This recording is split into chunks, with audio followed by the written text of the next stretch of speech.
Alors avec Veon, on peut utiliser une syntaxe abrégée. C'est-à-dire, à la place de taper Veon deux points, on peut mettre un arrobas. Hein, ça permet d'avoir un alias. Par exemple, si j'écris comme précédemment Veon click égale, j'appelle une fonction qui s'appelle upVote. À ce moment-là, je peux très bien écrire cette partie-là avec simplement un arrobas qui permet de simplifier un petit peu l'écriture quand on a l'habitude.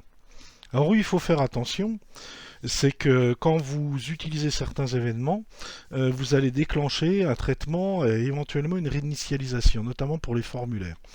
Donc on a des fonctions en Vue.js qu'on appelle des modificateurs d'événements qui permettent de pallier à ce genre de problème que je vais vous expliquer sur un exemple. Alors je vais prendre un exemple tout simple, un bouton de type Submit ou un événement de type Submit sur un formulaire, il va soumettre le formulaire et recharger la page. Ça c'est le comportement classique par défaut.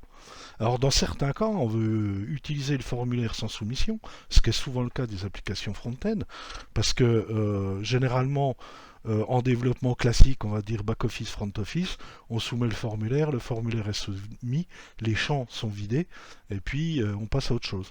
Alors que là, c'est pas vraiment ce qu'on veut. Nous, on veut pouvoir soumettre le formulaire, mais qu'on ne réinitialise pas notre page, parce que on est dans une topologie un peu différente du fonctionnement classique. Et c'est ce que je vous dis là. Hein, on veut utiliser le formulaire sans soumission, on veut récupérer évidemment les informations quand on clique sur le bouton de Submit, mais on ne veut pas que notre formulaire soit réinitialisé. Alors, je vais prendre un exemple tout bête, une calculatrice, pour vous expliquer un petit peu le principe. Alors, je vais prendre une calculatrice où j'ai deux nombres que j'ai mis d'emblée par défaut, c'est juste le fonctionnement qu'on va regarder, donc avec l'exemple 0802, 1 plus 2, et puis ici un bouton de soumission dans mon formulaire, puisque c'est un formulaire qui va me calculer le résultat pour pouvoir me l'afficher ici. Alors si je regarde un petit peu le code, bon, c'est pas hyper compliqué, toujours notre objet vu. Ici, on observe évidemment l'élément qu'a la classe conteneur, et puis dans mes données, ben, j'ai A et B, qui sont mes deux opérandes, A et B ici, et puis le résultat, évidemment, je le mettrai dans la variable C, qui au préalable est à nul. Et puis par défaut, je vais mettre l'opérateur plus, que vous avez ici, puisque je peux faire plusieurs opérations, avec une fonction donc dans la partie méthode qui s'appelle calculate, qui va prendre en paramètre l'événement, c'est-à-dire l'événement qu'il a appelé. Et c'est intéressant parce que on verra un peu plus tard que ce mot-clé event va vous permettre de travailler directement sur l'événement qui a appelé la fonction. Alors ici, je fais simplement un switch, un case off, on appelle ça, pour regarder la valeur de l'opérateur et suivant ce que vaut l'opérateur donc de ma liste déroulante, bah, si c'est un plus, je fais A plus B, je le mets dans C, je finis là. Si c'est un moins, je fais une différence, une multiplication et une division. Donc voilà un petit peu comment est structuré mon objet vu. Ensuite, la calculatrice, bah, vous voyez qu'ici j'ai un champ d'entrée. Alors je vous expliquerai un peu plus tard le number ici, pour être sûr d'avoir un nombre entré, parce que par défaut, les inputs sont de type texte. Donc parfois ça peut poser un problème, je vous l'expliquerai plus tard. Et puis ici ma liste déroulante qui va me permettre de sélectionner évidemment les opérateurs, et par défaut je l'ai mis à plus, donc lui va mettre l'option plus évidemment en évidence.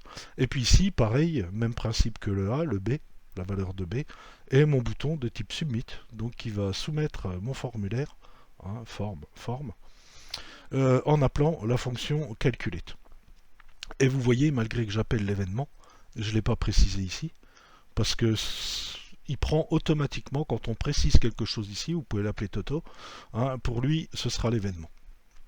Donc voilà un petit peu le principe. Et puis le résultat ici, je fais A, l'opérateur B égale le résultat C. C'est effectivement ce que vous voyez là. Alors, évidemment, si je soumets ça, alors je vais revenir dessus, par défaut, donc j'ai bien 1 plus 2 égale, et je vais faire calculate. Et là, vous voyez qu'il a bien calculé le résultat, mais il m'a rafraîchi par défaut ma page. Vous voyez? Et ça, c'est vraiment un problème.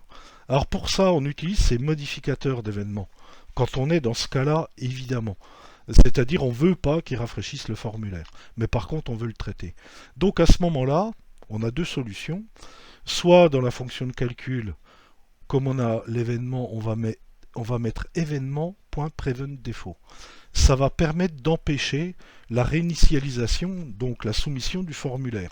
Mais Vue.js va quand même calculer tout ça, mais ne va pas réinitialiser le formulaire.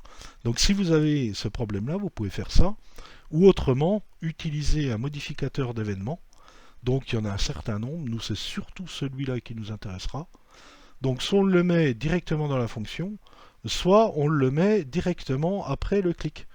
Donc en faisant un point prevent, c'est comme si j'écrivais event.preventDefault dans ma fonction de calcul.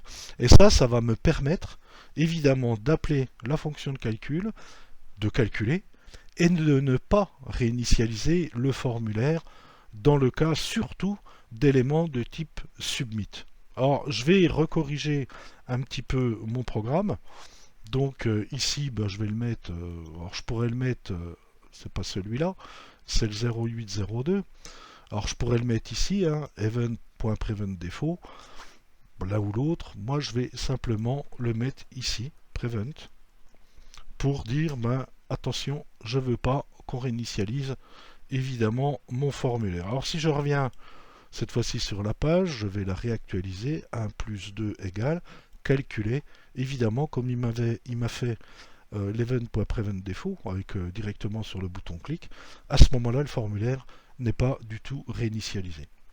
Alors évidemment, il y en a plein d'autres qu'on peut utiliser à titre d'info, ces modificateurs d'événements, tout dépend de ce que vous voulez faire. Il y a des événements divers et variés, dans des programmations, on va dire, un peu plus abouties, qui nous permettent évidemment d'éviter certains problèmes qu'on peut rencontrer, notamment sur ce genre de traitement. Par exemple, propagation d'événements clics, donc c'est celui-là qui va particulièrement nous intéresser. Et vous voyez, vous en avez plein, puis on en a qu'on peut chaîner. Un modificateur de type stop, de type preventDefault, etc., etc. Alors nous, on va surtout évidemment utiliser celui-là, parce que c'est celui qui nous intéresse.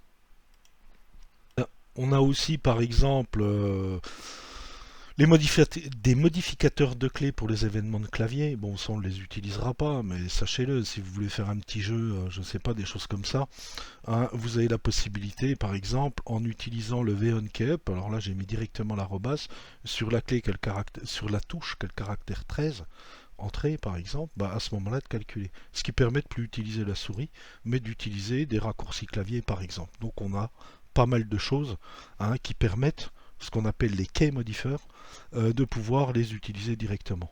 Enter pour la touche entrée, là j'ai utilisé le code du clavier. On peut utiliser mots-clés, la touche tab, delete, escape, etc. etc. Vous voyez par exemple, là, même principe. Ça ou ça c'est la même chose, simplement comme je ne suis pas obligé de me rappeler le code du clavier, évidemment je peux utiliser le mot-clé. Et ça donne le même résultat. Ce qui vous permet sur des interfaces de les enrichir, évidemment pour pouvoir utiliser des touches plutôt que la souris, parce que parfois, dans des cas de saisie en masse, la souris c'est pas forcément terrible.